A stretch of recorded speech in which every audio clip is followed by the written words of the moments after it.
the graveyard of corruption, from the cemetery of confusion.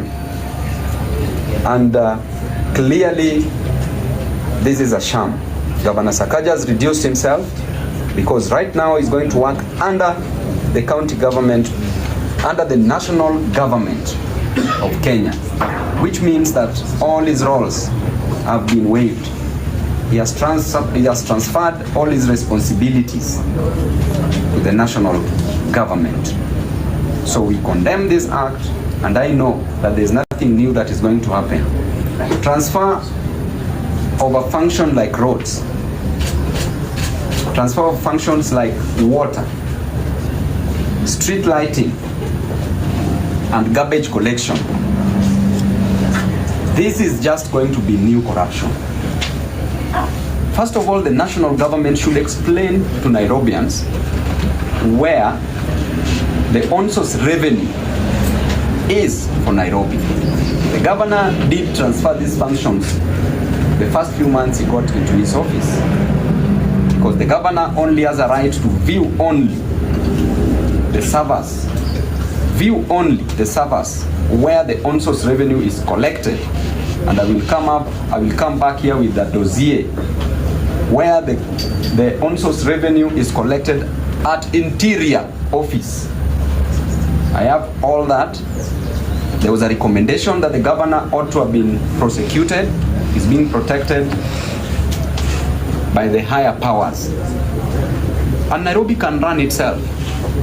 Nairobi is not that incompetent. It is a shame that the governor says that he's a governor by birth, yet destroying the same very place that he was born in, leaving it a worse place than he found it. But there's hope for Nairobians. Those who came by bus like myself will make it a habitable, affordable place for those who came both by birth and by bus, to ensure that Nairobi runs and we leave it a better place for Nairobians. So in that spirit, I want to tell Nairobians never to entrust, never to put their trust in such a born incompetent person. This time round, Nairobi will not reason with dimples. Reasoning will be with brains. It will be brains versus dimples. It's upon you to choose what will salvage you from the shackles of unemployment within Nairobi and get a clean, better, motorable city. A city under the sun, as we are proud of it. Therefore, I will invite questions from members of the press.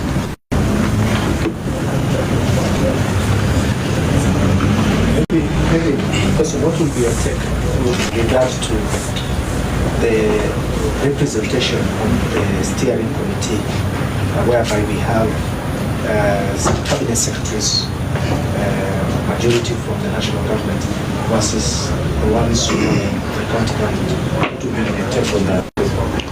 First of all, Mr. Leto, that's a very intelligent question, because you clearly know the answer of what is going to happen, because 2/3 of these members of the committee are going to come from the coming from the national government. That means that 8 out of 12 of them are from the national government under the leadership of the Prime Cabinet Secretary. It means that the governor will be relegated into a secretary of this committee, not even a deputy governor. So I don't even know the role of a deputy governor, what is going to perform in that committee if he will be included.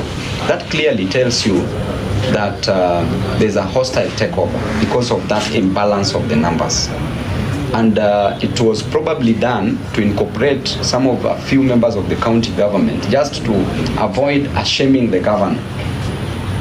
And this is a very sad thing because if the national government has already signed and the governor has signed, then one thing also comes which is very unconstitutional about the public participation. That they are saying they want to do it within a period of 14 days. We have 17 constituencies and 85 wards within Nairobi. Is it even practical?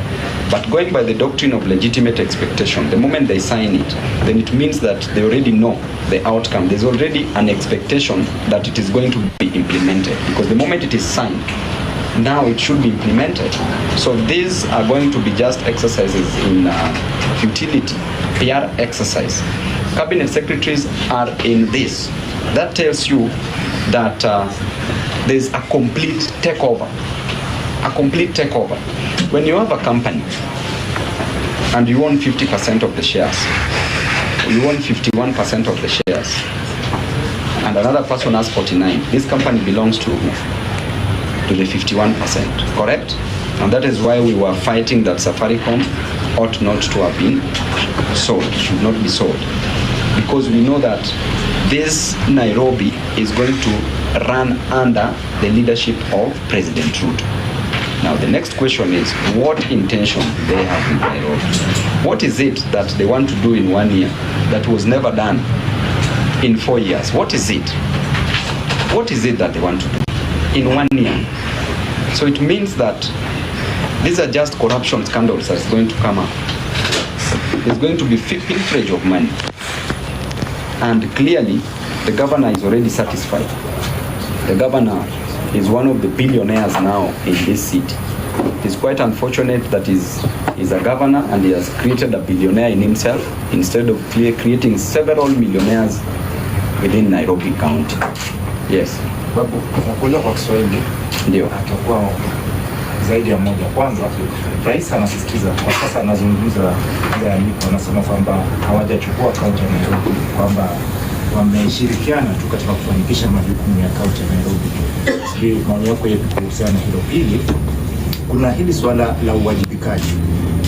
Iwapo serikali ya kitaifa itatoa shilingi bilioni 80 kwa serikali kwa kaunti ya Nairobi, je, vipi uwajibikaji utafanyika? Utafanywa na bunge la kitaifa ama seneti ama itafanywa na kaunti?